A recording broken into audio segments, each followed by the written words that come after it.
За всички в колоната бе очевиден гладът към колоездене, който изпитва град Добрич. Хората много радушно посрещнаха колоната, приветстваха бегачите и след това в традиционния добруджански стил изпратиха състезатели и гости.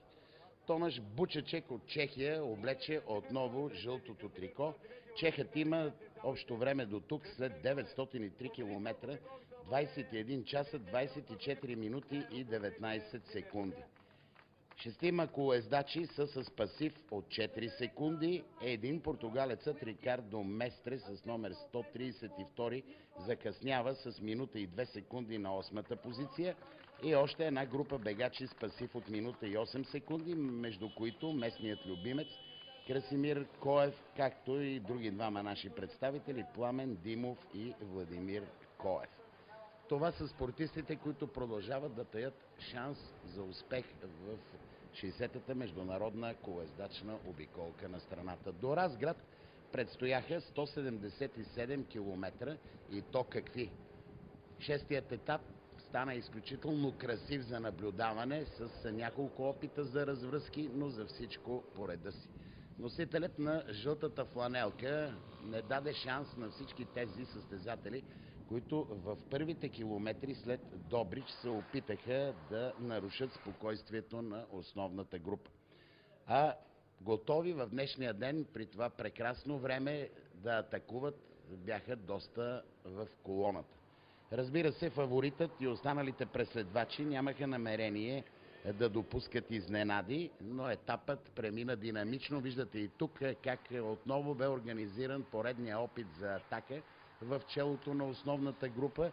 Чехът отново се радваше на комфорта на своите съотборници, а ние пък се радваме на поредното присъствие на Тодор Колев, треньорът на Хемус Вивело от Троян, като наш експерт-коментатор. Бучачек демонстрира спокойствие и класа като че ли. Да, в първите километри определено бе така. Неговият отбор диктуваше темпото, следеше за евентуални развръзки да не се осъществят от преките конкуренти на тяхния лидер, така че като цяло отбора стоеше много добре на шосето.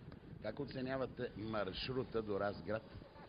Маршрута бе много добър, много динамичен. В такива етапи, аз пак казвам, може да станем банални за зрителите на Българска национална телевизия, но в тези етапи така трудно се контролира състезанието и затова първите километри така може да похвалим отбора на Уирпул, на лидера в състезанието, но въпреки това така през няколко минути имаше много интересни откъсвания на определени състезатели.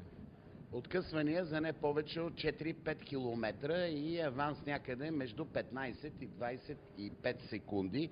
Виждате Пермитов от Русия сега отпред да се опитва да налага темпо на поредните бегалци. Шестима пред колоната, но много бързо виждате отзад бе организирано преследване и носителят на жълтото трико Бучачек също отпред.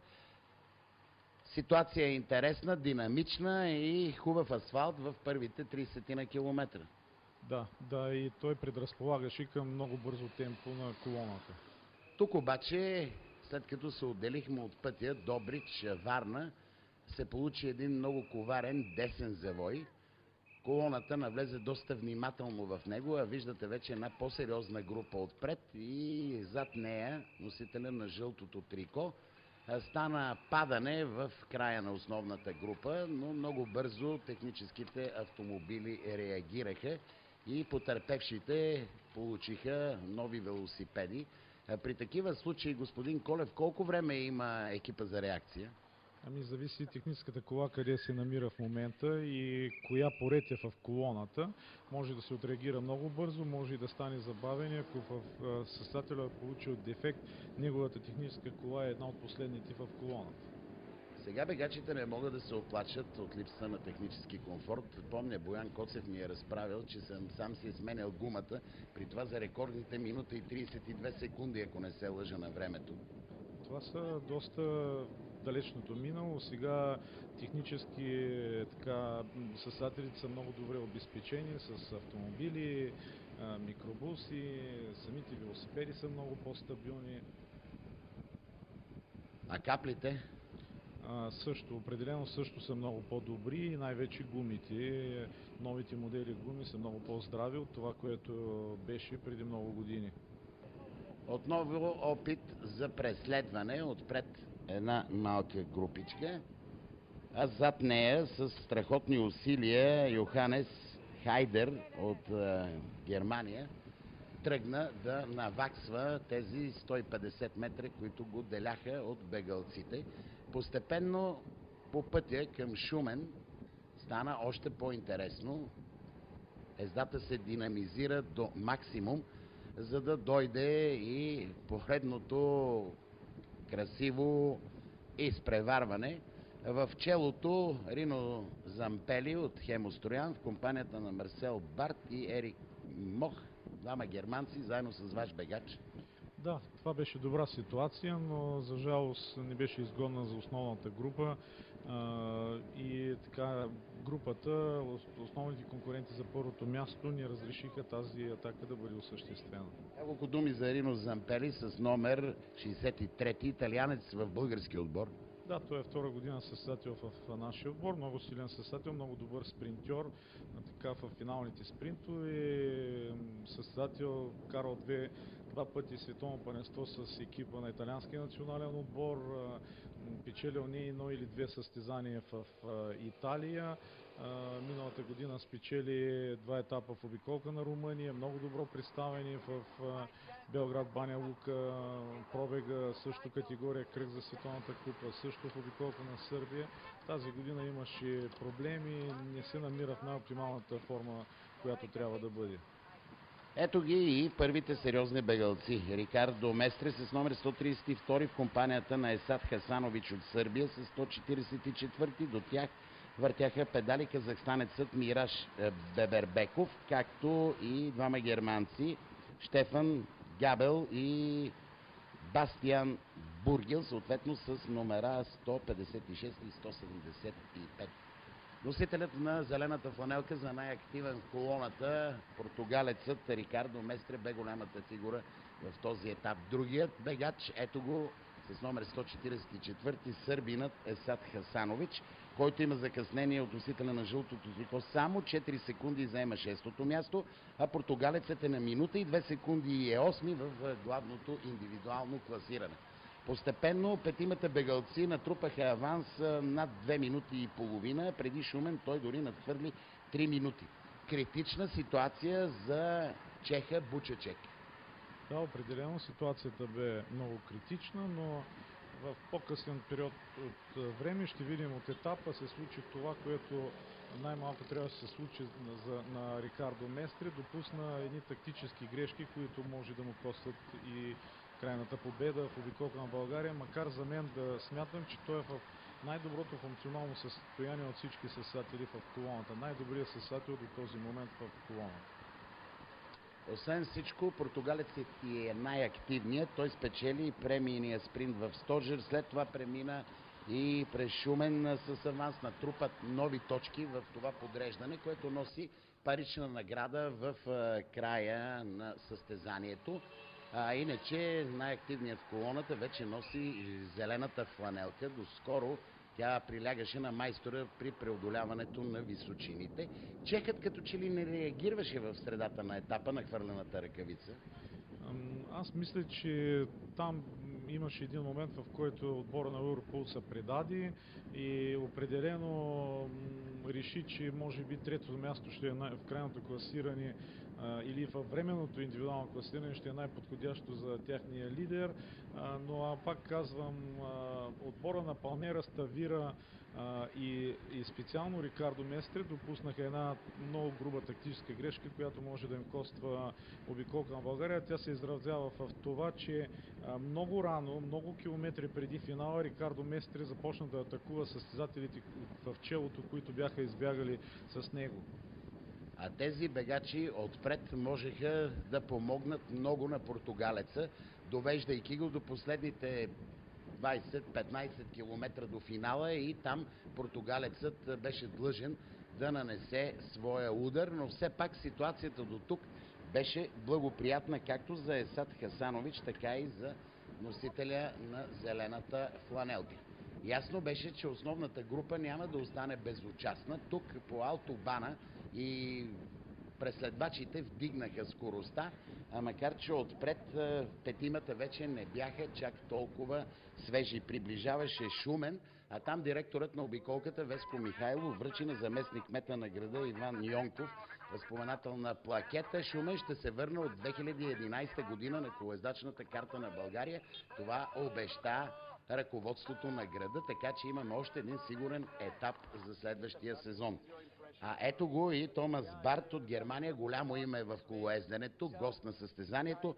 Много се радвам, че съм тук в колоната. Помня 1979, когато спечелих етапа в Бургас и оглави генералното класиране. Виждам много приятели тук, чувствам се в България винаги комфортно. Не случайно избрах тази страна за почивка, а до мен е Иван Елин Хубенов, стар мой приятел, президента на Българския колездачен съюз. Спечели преди няколко години в Гера етап от пробега на мира. Големи приятели сме с него, така че всичко тук ми хареса. Ето я и тактическата грешка, за която ви каза и Тодор Колев. Много рано, повече от 50 км преди финала, Рикардо Местре изстреля със себе си Есад Хасанович от Сърбия и двамата продължиха да въртят педали сами. Ясно бе, че сърбина не е във функционалното състояние на португалския колезач. Определено и това се вижда от началото на състезанието. Аз пак казвам, това, което демонстрира Рикардо Местре, наистина голяма класа и от началото на обиколката той е най-силният състезател в колоната. Тук сърбинът се опитваше вече с видими усилия да приема предлаганите от Рикардо Местре смени, но той много за кратко успяваше отпред да поддържа онова необходимо на носителя на зелената фланелка темпо, за да може да се гарантира крайния успех. В случая тук след Шумен ситуацията бе в полза на Есад Хасанович, защото той има 58 секунди аванс пред Местре, така че и за него ситуацията бе прекрасна в случая. Основната група закъсняваше някъде с 2 минути и 55 секунди.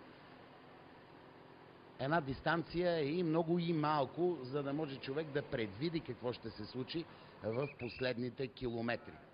Да, но грешката беше, че Рикардо Местре игнорира германските състезатели, които бяха заедно с Хасанович при него. Това успокояваше останалите германски състезатели в колоната. Те не предприемаха нищо, но след като разбраха, че техните състезатели в челото са останали, тогава групата вдигна темпото. На всички бе ясно, че последните километри важното в колоната ще бъде именно германските отбори, т.е. отбора на ЛКТ Бранденбург, Тюрингия Енергия Тим и германския национален отбор. Какво темпо ще зададат темпото на преследвачите. Тук дойде и техническата кола на Сърбия и виждате как веднага се организира атака на представителя на Палмейрас Тавира.